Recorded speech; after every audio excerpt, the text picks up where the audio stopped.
Now let's put our bromine down here for what we all know it's about to do. That step you know so well. The formation of the bromonium ion. Here's our bromonium ion. And now that I think about it, maybe this isn't a great example of Markovnikov's rule. Maybe you can't really think about it in terms of the rich getting richer in this example, but you do definitely have to think about the carbocation that is going to be preferred here.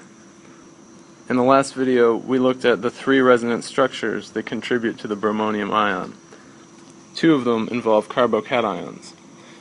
One of those resonance structures with a carbocation is going to contribute a lot more than the other in this situation.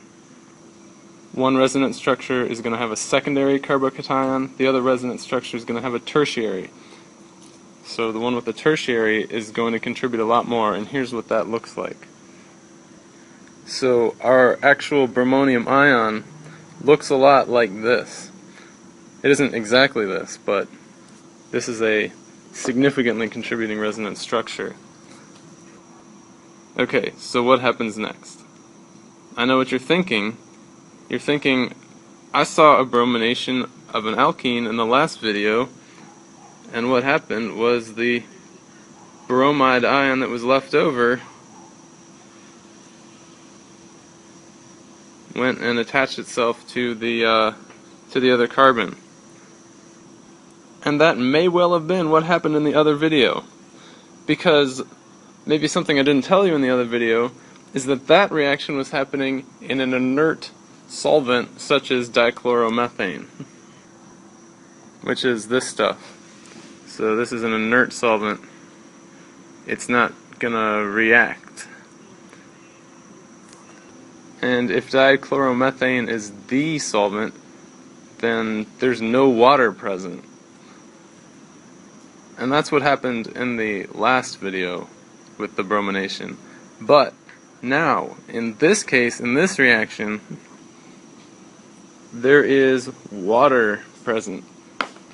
Water is our solvent. The oxygen on water is a great nucleophile.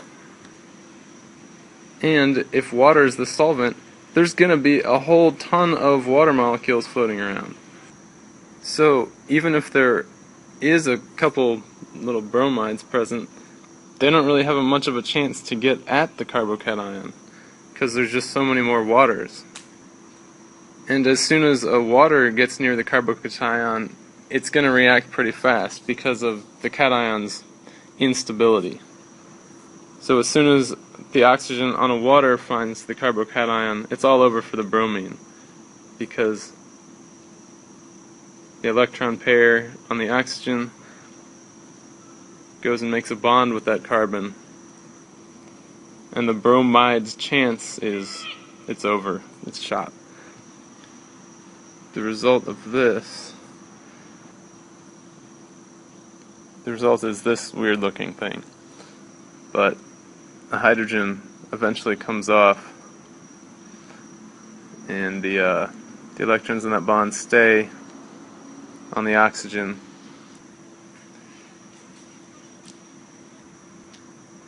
And the end result is this molecule. And you'll see we ended up adding a hydroxyl group because the solvent was water. And that hydroxyl group is going to add to the carbon that has a higher classification than the carbon that the bromine adds to. So that's the story if water is the solvent. It's a very, very similar story if the solvent is an alcohol. Okay, so let's go back and reboot this reaction, but instead of a water solvent, there's a methanol solvent. Here's a methanol right here. See it? And I've left the product incomplete. the oxygen in an alcohol still has lone pairs, just like water. So the oxygen is a good nucleophile. And it does the same thing. The electrons on the oxygen on an alcohol make a bond with the carbocation intermediate. And that whole alcohol molecule will end up bonding to that carbon that was a carbocation.